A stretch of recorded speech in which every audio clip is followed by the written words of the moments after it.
முன்மாதிரி மிக்க தாய்மார்களால் தான் முன்மாதிரி மிக்க ஒரு குடும்பத்தை கட்டியெழுப்ப முடியும். முன்மாதிரி மிக்க ஒரு சமூகத்தை கட்டியெழுப்ப முடியும். இந்த சம்பவத்தை கொஞ்சம் பாருங்கள். ஒரு பள்ளிக்கூடத்தில் நடக்கக்கூடிய ஒரு சம்பவம் இது.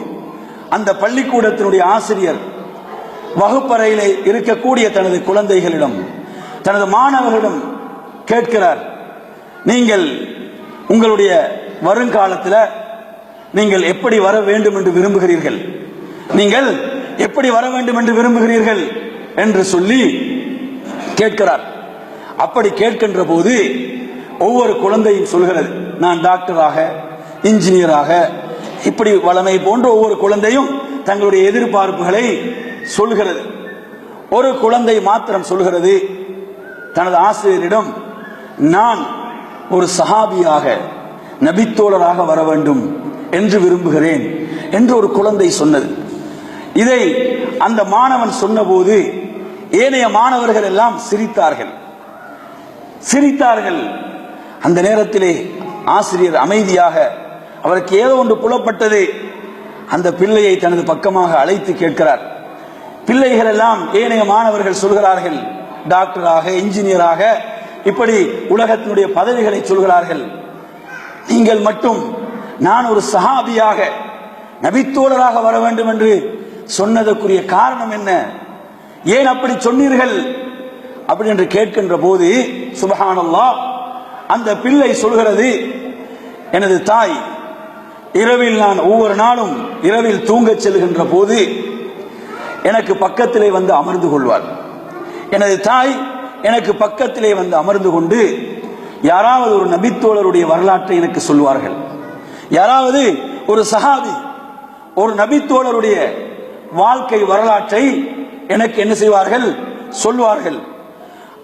அந்த வாழ்க்கை வரலாற்றை சொல்கின்ற போது அந்த வாழ்க்கை வரலாற்றை சொல்வதோடு மாத்திரம் நிறுத்தி கொள்ள மாட்டார்கள். என்ன செய்வாங்க, அதை சொல்லிட்டு சொல்லுவாங்க, நீயும் ஒரு சஹாபியாக, ஒரு நபித்தோழராக வர வேண்டும் என்றுதான் என்னை தூங்க வைப்பார்கள். என் அருமை சகோதரர்களே, சுப்ஹானல்லாஹ், கொஞ்சம் சிந்தனை செஞ்சு பாருங்க. நபித்தோழர்கள், சஹாபாக்கள் என்பவர்கள் அல்லாஹ்வுடைய ரசூலை கண்களால் கண்டு ஏற்றுக்கொண்டவர்கள், அல்லாஹ்வுடைய ரசூலுடைய சமகாலத்திலே வாழ்ந்த அவர்களை ஏற்றுக்கொண்டவர்கள் தான் நபித்தோழர்கள், இல்லையா? அந்த அந்தஸ்தை யாராலும் அதற்கு பிறகு அடைய முடியாது.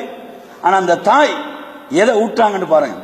அந்த பிள்ளையுடைய உள்ளத்தில் எதை ஊட்டுகிறார்கள் என்று சொன்னால், அந்த வரலாற்றுகளை சொல்வதன் மூலமாக, அந்த வரலாற்று செய்திகளை அந்த உள்ளத்திலே விதைப்பதன் மூலமாக என்ன சொல்ல வராங்க, நீயும் வரலாற்றில், நீ உனது வருங்காலத்தில் நீ ஒரு நபித்தோழராக, சஹாபாவாக நீ வர வேண்டும் என்ற அந்த சிந்தனை இருக்குதானே, சுப்ஹானல்லாஹ், அது எவ்வளவு பெரிய ஒரு இலட்சியம் மிக்க ஒரு பிள்ளையாக அந்த பிள்ளையை மாற்றும். எனவே சுவனத்து பெண்கள் என்று சொன்னால் இந்த பண்புகள் வர வேண்டும்.